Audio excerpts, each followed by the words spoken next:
ముముక్షుత్వం మహాపురుష సంశ్రయ అని చెప్తున్నారు.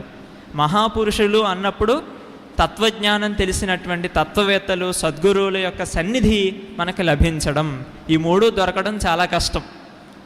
ఒక 4-5 కోట్లు మనం సంపాదించుకోవచ్చు మన జీవితంలో, కానీ ఈ మూడింటిని సంపాదించడం, ఈ మూడిట్లో ఈ 2 ముఖ్య విషయాలను, ముఖ్యంగా ముముక్షుత్వం మహాపురుష సంశ్రయ, మోక్షాన్ని పొందాలనేటువంటి తపన కలిగి ఉండడం, అలాగే సద్గురు సన్నిధిని పొందడం ఎంతో దుర్లభమైనటువంటి విషయాలు. ఈ మూడింటిని మనం పొంది ఉన్నాము అన్నట్లయితే మనం ఏం సాధించాలి? దానిలోనే, ఆ ఆధ్యాత్మిక మార్గంలోనే మనకు కావాల్సినటువంటిది కృతజ్ఞత. కృతజ్ఞత ఉన్నప్పుడు మనకి భక్తి పెరుగుతుంది. కృతజ్ఞత ఉన్నప్పుడు మనలో సద్గురువు పట్ల విశ్వాసం ఇంకా బలపడుతుంది.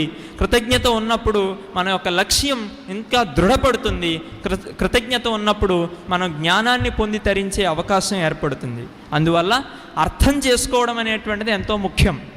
మనకి ఎటువంటి కృతజ్ఞత మనం పొందాము, ఆ సన్నిధి లేకపోతే మనకేంటి పరిస్థితి అనేటువంటి తెలుసుకోగలగడం.